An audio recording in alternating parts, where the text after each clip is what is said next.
Good morning students and dear viewers. आज हम study करेंगे प्रेजेंट टेंस के बारे में। प्रेजेंट टेंस की कंप्लीट स्टडी हम करते हैं, जिसमें present indefinite tense, present continuous tense, present perfect tense और प्रेजेंट परफेक्ट कंटिन्यूस टेंस। सबसे पहले हम स्टडी करेंगे प्रेजेंट इंडेफिनिट टेंस की। प्रेजेंट इंडेफिनिट टेंस का टेंस में क्या रोल है, प्रेजेंट इंडेफिनिट टेंस का ग्रामेटिकल पोर्शन में क्या इम्पोर्टेंस है, प्रेजेंट इंडेफिनिट टेंस हमारे डेली लाइफ स्टाइल में बोले जाने वाले सेंटेंसेस में किस तरह से यूज हो सकता है, प्रेजेंट इंडेफिनिट टेंस से रिलेटेड एग्जाम्स में किस तरह के क्वेश्चंस पुट किए जा सकते हैं, इन सभी की स्टडी हम आज करते हैं। सबसे पहले हम स्टडी करते हैं प्रेजेंट इंडेफिनिट टेंस को। जैसा कि इंडेफिनिट के बारे में मैं बहुत अच्छे से आपको बता चुका हूँ कि इंडेफिनिट का क्या मीनिंग है। इसके लिए आप टेंस का वीडियो नंबर 1 देख सकते हैं। आज हम बात करते हैं प्रेजेंट इंडेफिनिट टेंस की। तो प्रेजेंट का वो टेंस जो किसी भी कंडीशन को ठीक से एक्सप्रेस नहीं कर पाता, कभी भी किसी भी कंडीशन पे डेफिनेट नहीं होता, वो है इंडेफिनिट टेंस। हिंदी में बात करें तो इसकी रिकग्निशन होती है कि हिंदी सेंटेंस के अंत में जैसे ता है, ती है, ते हैं, ताहू, इस तरह के वर्ड्स का यूज़ किया जाता है। और यदि इंग्लिश में बात करें तो ये जो टेंस है, ये टेंस सेंटेंस पैटर्न अपने साथ में लेकर चलता है। इसी तरह से आपका जो पास्ट इंडेफिनिट टेंस रहेगा वो भी सेंटेंस पैटर्न अपने साथ में फॉलो करता है। सेंटेंस का इसमें बहुत बड़ा रोल है। टेंस के सेंटेंस की हम पहले स्टडी कर चुके हैं कि टेंस वाले सेंटेंस 4 प्रकार के होते हैं: affirmative sentence, negative sentence, interrogative sentence and interrogative negative sentence. Basically sentence 5 प्रकार के होते हैं। ये भी मैं वीडियो नंबर 1 में सारा डिस्क्राइब कर चुका हूँ। अब हम बात करते हैं इस टेंस का रिकग्निशन क्या है, इस टेंस का यूज़ क्या है, इस टेंस को फ्रेम कैसे करते हैं, इस टेंस के फॉर्मेट्स क्या है। देखिए, सबसे पहले यदि बात करें तो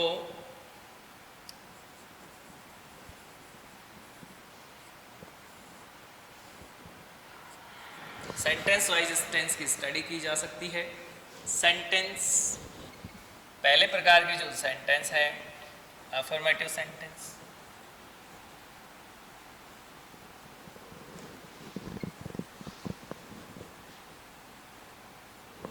अफर्मेटिव सेंटेंस में प्रेजेंट इंडेफिनिट टेंस का क्या रोल रहता है, अफर्मेटिव सेंटेंस में प्रेजेंट इंडेफिनिट टेंस की किस तरह से स्टडी की जाती है, ये देखिए। अफर्मेटिव सेंटेंस वो सेंटेंस होते हैं जिसमें कभी भी नॉट या इंटरोगेशन से संबंधित कोई भी चीज़ नहीं होती है। नॉट नहीं आता, प्रश्न नहीं पूछा जाता है।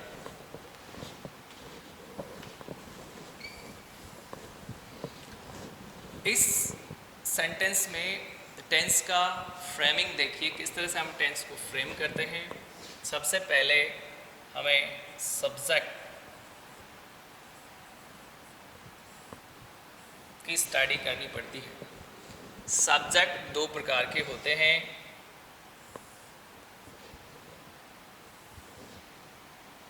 सिंगुलर सब्जेक्ट होता है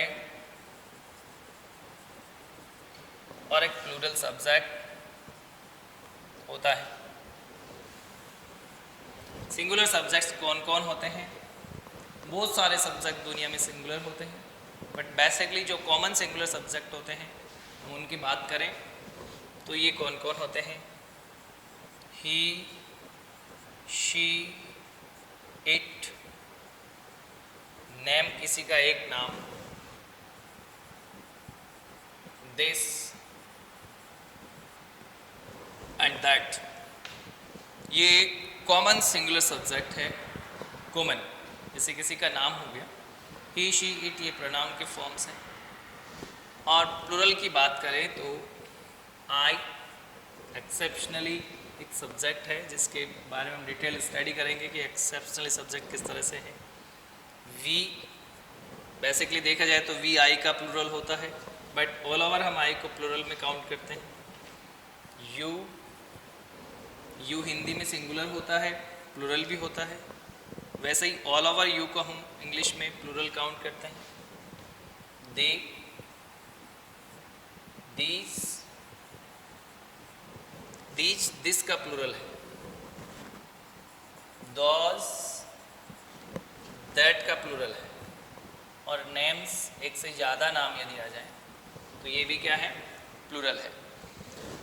सेंटेंस की स्टडी करने के लिए सब्जेक्ट का क्लियर होना बहुत ज़रूरी है कि सब्जेक्ट आपका सिंगुलर है या प्लूरल है, क्योंकि सेंटेंस जो फ्रेम किया जाएगा वो सब्जेक्ट बेसिस होगा और सब्जेक्ट अपने साथ में अपने जैसा ही वर्ब लेकर के चलेगा। तो सबसे बड़ा रोल किसका रहेगा, सब्जेक्ट का, और उसी के अकॉर्डिंग उसका वर्ब आएगा। यदि आपका सब्जेक्ट सिंगुलर है तो आपका वर्ब भी कैसा होगा, सिंगुलर होगा। यदि आपका सब्जेक्ट प्लूरल है तो आपका वर्ब भी कैसा होगा, प्लूरल होगा। आप देखिए ये वाला जो पार्ट है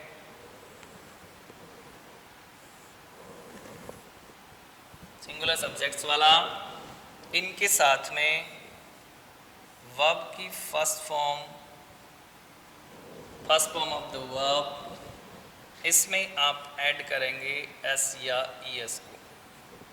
किसको ऐड कर देंगे, एस या ईएस को। ये किस तरह से ऐड किया जाता है ये मैं बताता हूँ। लेकिन यदि आपका सब्जेक्ट हो प्लूरल तो आप केवल और केवल किसका यूज़ करते हैं, वर्ब की फर्स्ट फॉर्म का यूज़ करते हैं। हम बात कर रहे हैं प्रेजेंट इंडेफिनिट टेंस की। प्रेजेंट इंडेफिनिट टेंस जो है वो सेंटेंस पैटर्न पे फुली डिपेंडेंट है, पूर्ण रूप से सेंटेंस पैटर्न पे डिपेंडेंट है। सबसे पहले प्रकार के सेंटेंस अफर्मेटिव सेंटेंस है। अफर्मेटिव सेंटेंस जो है वो किस पे डिपेंडेंट है, सब्जेक्ट पे डिपेंडेंट है। जितने भी ये सेंटेंस होंगे वो सब्जेक्ट पे डिपेंडेंट होंगे, और ये जो सब्जेक्ट पे डिपेंडेंट है तो हम बात करते हैं सब्जेक्ट की। सब्जेक्ट की स्टडी करते हैं तो सब्जेक्ट दो प्रकार के वे singular subject and plural subject. Subject के अकॉर्डिंग वर्ब की बात करें तो सब्जेक्ट के अकॉर्डिंग जो वर्ब्स है वो भी दो प्रकार की होगी, सिंगुलर वर्ब एंड प्लूरल का वर्ब। यदि सब्जेक्ट सिंगुलर है और आपका सेंटेंस अफर्मेटिव सेंटेंस है और टेंस आपका प्रेजेंट इंडेफिनिट टेंस है तो वर्ब की फर्स्ट फॉर्म में किसका यूज़ करना है, एस या ईएस का यूज़ करना है। यदि आपका सब्जेक्ट प्लूरल है और सेंटेंस अफर्मेटिव है और अफर्मेटिव सेंटेंस किस टेंस का है, प्रेजेंट इंडेफिनिट टेंस का है, तो आप ओनली वर्ब की फर्स्ट फॉर्म का ही यूज़ करेंगे। इसके अलावा न तो कोई हेल्पिंग वर्ब का यूज़ करते हैं, ना ही इस वर्ब में कुछ ऐड करना होता है। ये किस तरह से हम स्टडी करते हैं कि वर्ब की फर्स्ट फॉर्म में एस या ईएस कहाँ पे लगाया जा सकता है, क्यों लगाया जा सकता है और इसका क्या रीज़न रहता है, और यहाँ पे हम वर्ब की फर्स्ट फॉर्म में एस या ईएस क्यों नहीं लगाते हैं, इसकी स्टडी हम करते हैं। एस या ईएस वर्ब के अलावा और भी कहीं पे लग जाता है क्या? यदि लगता है तो वर्ब वाले एस या ईएस लगने के बाद और किसी और चीज़ में एस या ईएस लगने के बाद दोनों की जो फ्रेमिंग है उसमें किस तरह से डिफरेंस होता है, ये इसके स्टडी हम अभी कर लेते हैं। सबसे पहले हम किसी वर्ब में एस या ईएस लगाना सीखते हैं। एक वर्ब में एस या ईएस लगाना, राइट। एस या ईएस कब लगाते हैं? यदि किसी वर्ब के अंत में at the end of the verb,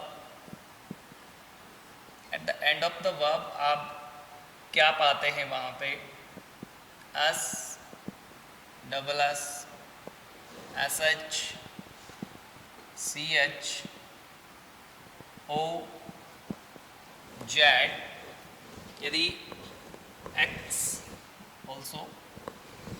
यदि आपकी वर्ब के अंत में S, double S, S H, C H, O, Z, X इस तरह के लेटर्स होते हैं तो आप इसमें क्या ऐड कर देते हैं, ईएस।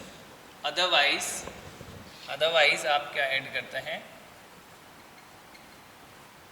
ओनली एस ऐड कर देते हैं।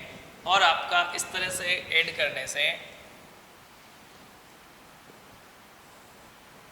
ईएस या एस ऐड करने के बाद में जो सेंटेंस बनेगा वो सेंटेंस किसका होगा, प्रेजेंट इंडेफिनिट टेंस का, कौन से वाला सेंटेंस होगा?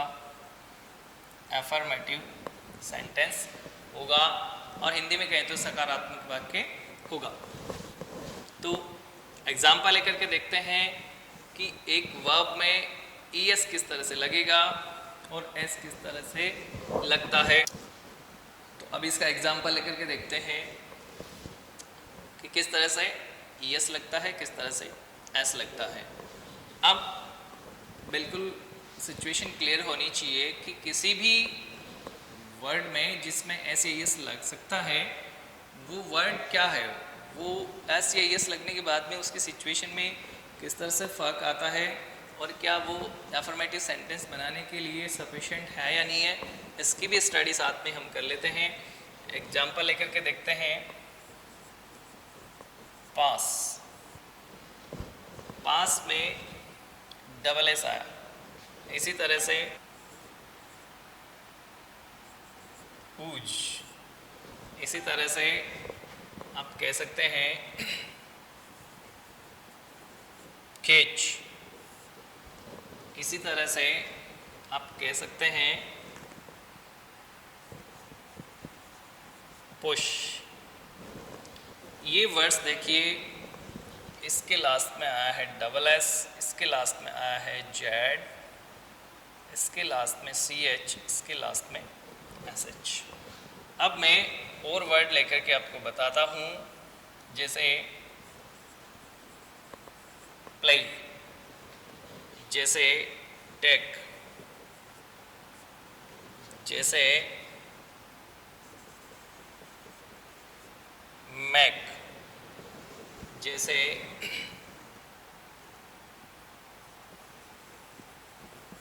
क्रिएट। ये वर्ड्स देखिए, लास्ट में double S, Z, C H, S H, यहाँ पे ऊपर वाले ग्रुप में से कोई नहीं है, इधर भी ऊपर वाले ग्रुप में से कोई नहीं है, इधर भी नहीं है और इधर भी नहीं है। ऐसे में जब भी आपका सेंटेंस बनेगा, आपका यदि दिया हुआ सब्जेक्ट कैसा होगा, सिंगुलर होगा। इस कंडीशन में आप यहाँ पे क्या लगा देंगे, ईएस लगा देंगे, और जो आपका वर्ड बन करके निकलेगा वो पासेस, यूजेस, कैचेस, पोसेस, ये वर्ड्स आप फ्रेम करेंगे।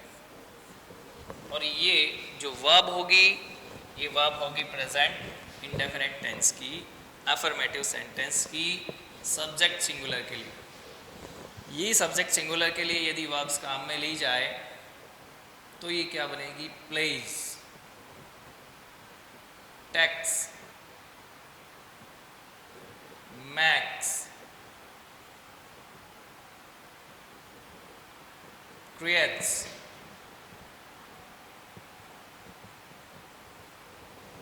इस तरह की वर्ब्स हम फ्रेम करते हैं। और अब हम बात करते हैं दूसरे वर्ड्स की। ये वर्ड्स हैं जैसे बस, जैसे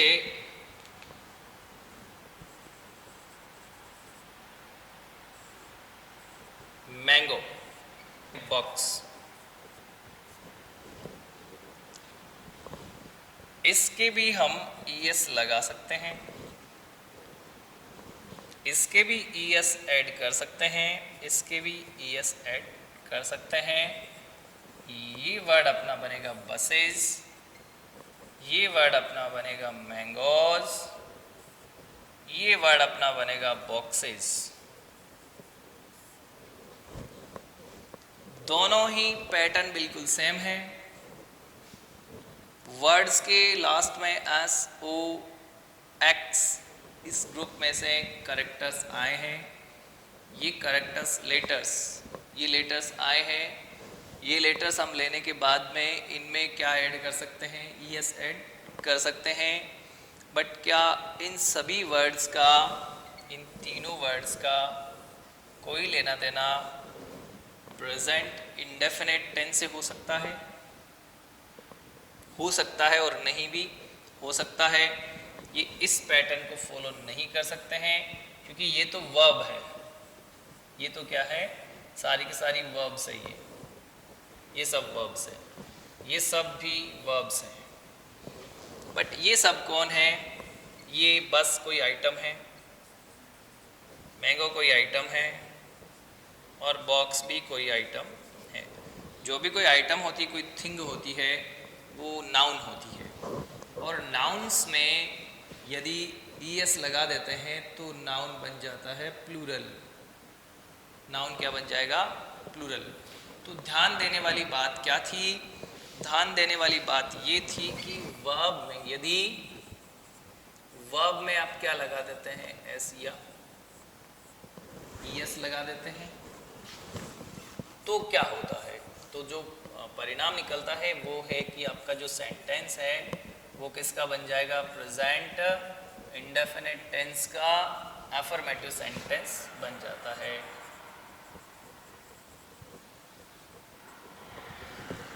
और यदि आप किसी नाउन में एस या ईएस लगा देते हैं तो आपका नाउन क्या बन जाएगा? प्लूरल नाउन बन जाता है। ये डिफरेंस है, इसको आपको ध्यान में रखना होता है। तो सबसे पहली बात, वर्ब में एस या ईएस लगाने से वह इससे सेंटेंस जो बनेगा वो प्रेजेंट इंडेफिनिट टेंस का अफर्मेटिव सेंटेंस बनेगा। और यदि नाउन में एस या ईएस लगा देते हैं तो आपका नाउन कैसा बन जाएगा? प्लूरल बन जाता है। अब हम बात करते हैं, एग्जाम्पल देखिए।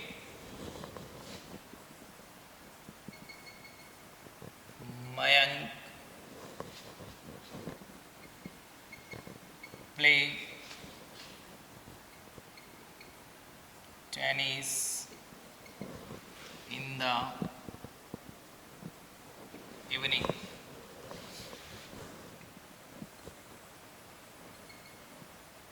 सुरभि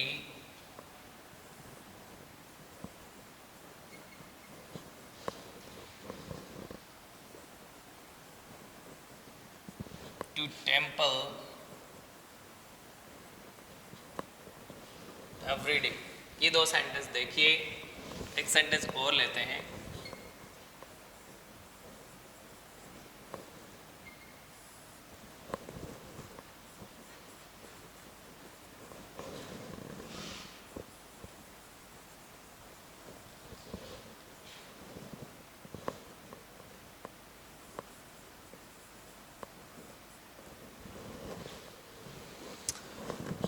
पहले वाला सेंटेंस देखिए, Mayank play tennis in the evening. सबसे पहले हमें रिकग्निशन तो पता चल जाएगी, अभी मैं आपको बताऊंगा, अभी मैंने बताया नहीं है कि कोई भी सेंटेंस जो है किस टेंस का, इसके रिकग्निशन क्या है, कैसे इसका पता करेंगे कि ये उसी टेंस का है।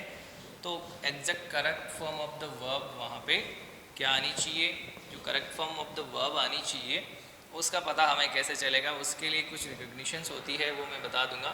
बट मैं इन सेंटेंस पे ये बता रहा हूँ कि सारे के सारे जो सेंटेंस है प्रेजेंट इंडेफिनिट टेंस के सेंटेंस है और इनमें कहीं भी नॉट नहीं आया है और इनमें किसी तरह का कोई भी प्रश्न भी खड़ा नहीं किया गया। तो डेफिनेटली ये जो सेंटेंस है अफर्मेटिव सेंटेंस है।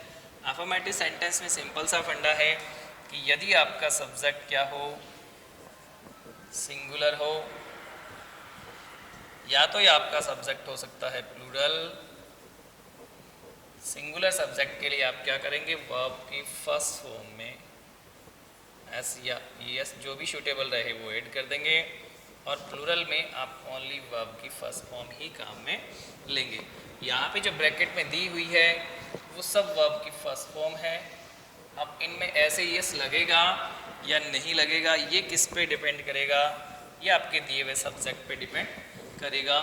सब्जेक्ट हमने यहाँ पे देखा है, मयंक है सिंगुलर है, सुरभि है सिंगुलर है, दे है प्लूरल है। तो ये हमारी सब्जेक्ट वाली लिस्ट में से आप देख करके पता कर सकते हैं कि दिया हुआ सब्जेक्ट सिंगुलर है या प्लूरल है।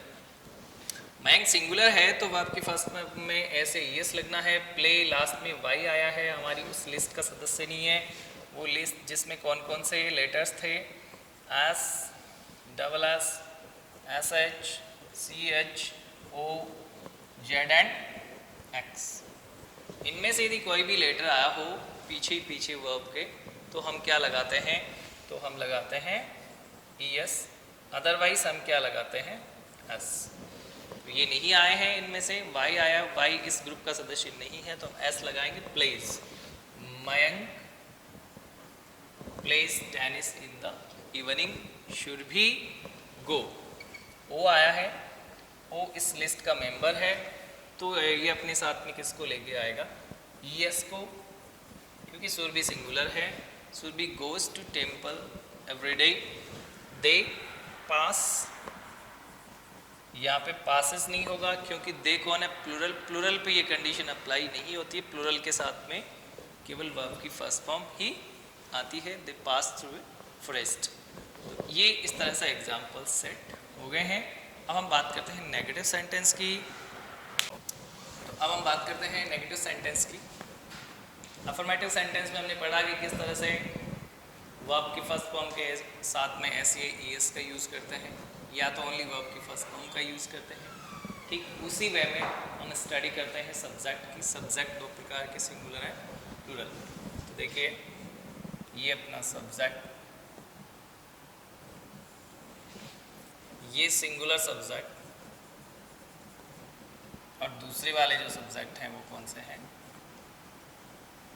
Plural subject. यदि हम बात करें कि सिंगुलर सब्जेक्ट की कौन कौन से सिंगुलर सब्जेक्ट्स होते हैं, वही अपने singular subject, he, she, it, कोई single name, this and that. Plural subject की बात करें, I, we, you, they, these, those and more than one names। हमने पढ़ा था कि अफर्मेटिव सेंटेंस की यदि बात करें तो हमने पढ़ा था कि सिंगुलर सब्जेक्ट के साथ में वर्ब की फर्स्ट फॉर्म में किसका यूज़ करते हैं, एस या ईएस का यूज़ करते हैं। और हमने पढ़ा था कि प्लूरल सब्जेक्ट में वर्ब की फर्स्ट फॉर्म का ही यूज़ करते हैं, किसमें, अफर्मेटिव सेंटेंसेस में, राइट। अब हम बात करते हैं नेगेटिव सेंटेंस की। ये दूसरे प्रकार के सेंटेंस है। नेगेटिव सेंटेंस की स्पेसिफिक्स की बात करें तो सबसे बड़ी इसकी स्पेसिफिक विशेषता ये होती है कि नेगेटिव सेंटेंस कभी भी अकेला नहीं आता, अपने साथ में किसको लिए चलता है, हेल्पिंग वर्ब। जहाँ कहीं भी सेंटेंस में नोट आएगा तो डेफिनेटली कोई ना कोई हेल्पिंग वर्ब होगी। यहाँ पे हमने किसी हेल्पिंग वर्ब का जिक्र नहीं किया था, इसका मतलब है कि नेगेटिव सेंटेंस में नोट आएगा तो हमें हेल्पिंग वर्ब का जिक्र भी करना पड़ेगा। और दूसरी इसकी जो कैरेक्टरिस्टिक्स जो स्पेसिफिक होती है वो ये है कि नॉट अक्सर सेंटेंस में थर्ड पोजीशन पे होता है, अक्सर मतलब 90% इसकी जो पोजीशन होती है वो सेंटेंस में थर्ड पोजीशन ही होती है। कभी कभी फोर्थ पोजीशन भी ले लेता है, वो कैसे, इसका भी हम बाद में जिक्र करते हैं। ये इसकी स्पेसिफिक्स थी। अब हम बात करते हैं नेगेटिव सेंटेंस में इन्हीं सब्जेक्ट्स की। तो दोनों के साथ ही जो वर्ब आती है वो वर्ब तो सेम ही है, डू एंड डू, बट ध्यान रहे, याद रखें कि वर्ब की फर्स्ट फॉर्म में हमने क्या लगाया था, इधर एस या तो या ईएस। ईएस किस किस के साथ में लगा था, यदि किसी वर्ब के अंत में S, double S, S H, C H, X, Z, O ऐसे लेटर्स आ जाते हैं तो ऐसे लेटर्स के साथ में आप क्या लगाते हैं, ईएस। इन्हीं में से एक फैक्टर है ओ, और ओ यहाँ पे आया है तो सिंगुलर के लिए हम क्या लगा देते हैं इसमें, ईएस, तो डज बना देते हैं। नेगेटिव सेंटेंस में सिंगुलर के साथ डज प्लस वर्ब की फर्स्ट फॉर्म आती है, ध्यान रखना है। नेगेटिव सेंटेंस में सिंगुलर के साथ डज प्लस वर्ब की फर्स्ट फॉर्म आती है। प्लूरल यदि आपका सब्जेक्ट है और सेंटेंस नेगेटिव है तो उसके साथ डू प्लस वर्ब की फर्स्ट फॉर्म आएगी, ये भी आपको ध्यान रखना है। तो इम्पॉर्टेंट टर्म क्या हुआ, डज प्लस वर्ब की फर्स्ट फॉर्म यदि आपका सब्जेक्ट सिंगुलर है तो, और डू प्लस वर्ब की फर्स्ट फॉर्म यदि आपका सब्जेक्ट प्लूरल है तो। नेगेटिव सेंटेंस की बात हम कर रहे हैं। अब इसका एग्जाम्पल लेकर के देखते हैं, पता करते हैं कि इनको सेंटेंस में किस तरह से हम प्लेस कर सकते हैं, किस तरह से सेंटेंस फ्रेम किया जा सकता है। नेगेटिव सेंटेंस का सेंटेंस लेकर के देखते हैं। सबसे पहले इसका पैटर्न देख लेते हैं। इसका पैटर्न क्या रहेगा, सब्जेक्ट आएगा, फिर डू आएगा, या तो या डज भी आ सकता है। थर्ड पोजीशन पे कौन होगा, नॉट प्लस वर्ब की फर्स्ट फॉर्म फोर्थ पोजीशन पे। फिर सेंटेंस में यदि ऑब्जेक्ट है तो वो आएगा, और भी यदि सेंटेंस में कुछ है तो वो आता रहेगा इस तरह से। एग्जाम्पल लेकर के देखते हैं। Surabhi not played volleyball in the morning।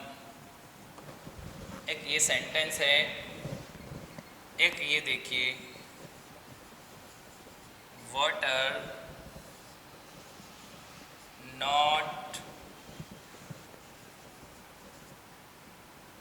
freeze at 20 degree centigrade. ये दो सेंटेंस देखिए। एक और सेंटेंस साथ में ले लेता हूं मैं। People not care of the poor. ये सेंटेंसेस देखिए। सुरभि नॉट नेगेटिव सेंटेंस है, प्ले वर्ब है। अब हमें कैसे पता चले कि यहाँ पे correct form of the verb क्या आनी चाहिए, इसका पता हमें चलता है इन द मॉर्निंग से। इन द मॉर्निंग जो एडवर्बियल है, morning, in the morning, in the evening, in the Noon, afternoon, day time, इसका यूज़ हम किस में करते हैं, प्रेजेंट इंडेफिनिट टेंस के सेंटेंस में करते हैं। ये प्रेजेंट इंडेफिनिट टेंस का नेगेटिव वाला सेंटेंस है, तो यहाँ पे सिंगुलर के साथ में डज आएगा और 3 नंबर पे नोट आएगा और फिर वर्ब की फर्स्ट फॉर्म आएगी। तो Surabhi does not, Surabhi does not play का play, Surabhi does not play volleyball in the morning. Water, water क्या है, बिवरेज है, पीने वाला पदार्थ है। जितने भी पेय पदार्थ होते हैं, खाद्य पदार्थ, ईटेबल्स होते हैं और मिनरल्स होते हैं, वो ऑलवेज किस फॉर्म में होते हैं, सिंगुलर फॉर्म में होते हैं, वाटर्स नहीं कहते हम कभी। तो वाटर क्या रहेगा, सिंगुलर, तो डज नॉट फ्रीज, फ्रीज का मतलब जमना एट 20 डिग्री सेंटीग्रेड। ये साइंटिफिक फैक्ट है, तो साइंटिफिक फैक्ट में भी हमेशा प्रेजेंट इंडेफिनिट टेंस का यूज़ किया जाता है।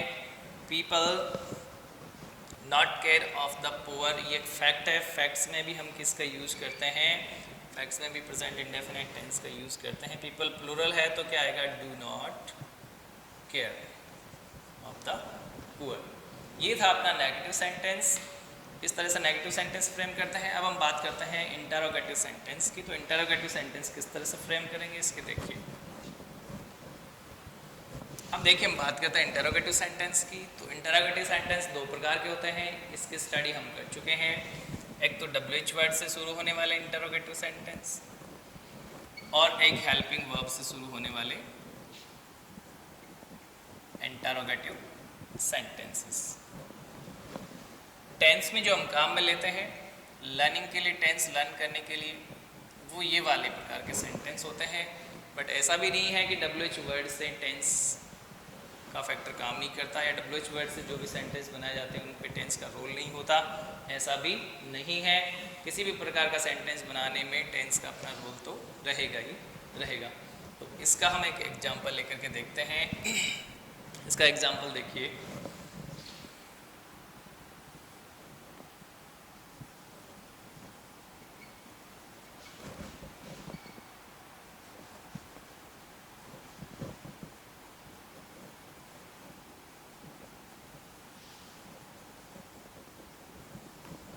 एक सिंपल सा सेंटेंस मैंने आपको यहाँ पे बताया है और इसमें यहाँ पे आपको यूज़ करना है किसी भी प्रकार की हेल्पिंग वर्ब का, जो हेल्पिंग वर्ब यहाँ पे सूटेबल रहे। तो इस तरह से इंट्रोगेटिव सेंटेंस बनते हैं कि यदि आप सबसे पहले हेल्पिंग वर्ब को रख देते हैं, पैटर्न में साथ का साथ ही बता देता हूँ।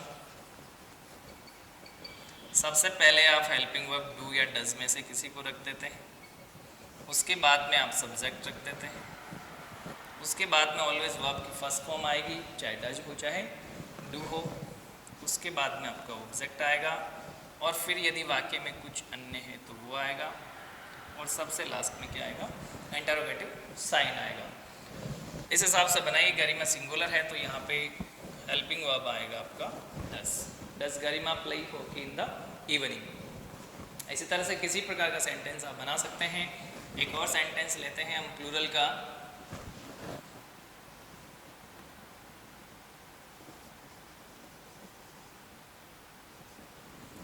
Saurabh and Gaurav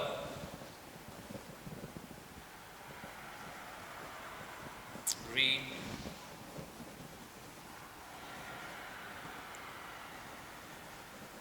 newspaper daily. ये सेंटेंस देखिए, सौरभ एंड गौरव, हमें यहाँ पे हेल्पिंग वर्ब भी लिखना है और यहाँ पे correct form of the verb भी लिखना है। तो सौरभ एंड गौरव के अकॉर्डिंग आप पता करिए कि सेंटेंस जब दो सब्जेक्ट हैं यहाँ पे, इन द सेंस दो पर्सन्स हैं, तो ये प्लूरल बन गया। तो यहाँ पे जो आपका हेल्पिंग वर्ब आना है वो डू और रीड वर्ब की फर्स्ट फॉर्म ही आनी है। वैसे भी रीड की first, second and third all forms are similar होती है। अब यदि हम बात करें WH वर्ड के किसी सेंटेंस को बनाने की, अब यदि हम बात करें कि WH वर्ड से यदि हमें सेंटेंस बनाना हो तो किस तरह से बनाएंगे। WH वर्ड से यदि आपको सेंटेंस बनाना हो तो सबसे पहले WH वर्ड आएगा, उसके ठीक बाद में ऑलवेज हेल्पिंग वर्ब आती है, अदरवाइज वो इंटरोगेटिव सेंटेंस नहीं रहेगा, वो एक असर्टिव सेंटेंस बन जाता है। WH वर्ड, उसके बाद में हेल्पिंग वर्ब कोई भी डू या डज में से एक आ जाएगी अकॉर्डिंग टू सब्जेक्ट, उसके बाद में सब्जेक्ट आएगा। ठीक है, यदि सेंटेंस नेगेटिव है तो यहाँ पे नंबर 4 पे नोट आएगा, यहाँ पे नंबर 4 पे नोट आएगा, 4th पोजीशन पे। और यदि सेंटेंस नेगेटिव नहीं है तो फिर आगे चलने देते हैं। WH वर्ड हो गया, हेल्पिंग वर्ब, सब्जेक्ट, उसके बाद में वर्ब की फर्स्ट फॉर्म, उसके बाद में कोई ऑब्जेक्ट है तो वो आएगा, उसके बाद में कुछ सेंटेंस में अन्य चीज़ें हैं तो वो आएगी। एक सेंटेंस बना के देखते हैं कि भाई इसी सेंटेंस को देख लीजिए कि गरिमा क्या खेलती है, इसकी इंग्लिश क्या बनेगी, क्या मीन्स व्हाट। गरिमा सिंगुलर है तो डज आएगा,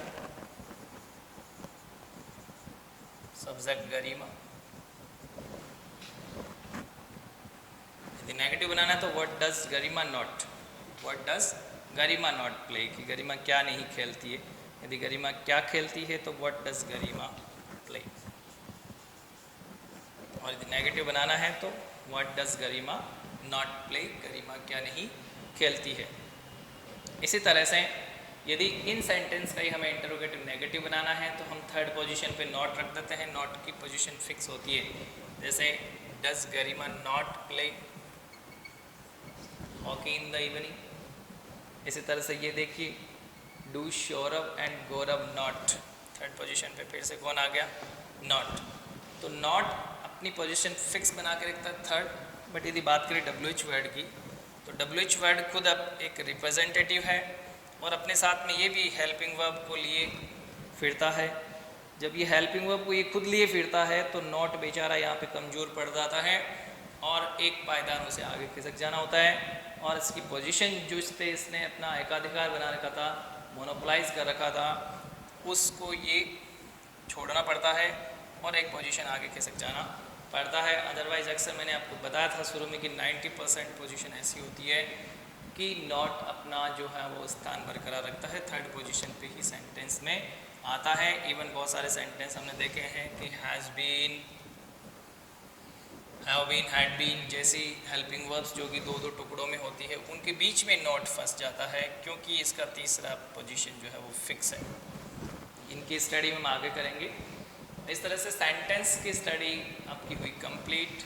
अफर्मेटिव सेंटेंस, नेगेटिव सेंटेंस और interrogative and interrogative negative sentences. अब हम नेक्स्ट वीडियो में इस टेंस के यूजेस की बात करेंगे। यही सबसे इम्पोर्टेंट फैक्टर है जिसका एग्जाम में अपना कोई रोल रहता है। ये जानकारी के लिए ज़रूरी था, इसलिए ये एक इंट्रोडक्शन आपके लिए ज़रूरी था। Thank you for watching this video. आगे इसी तरह से वीडियोस देखते रहिए।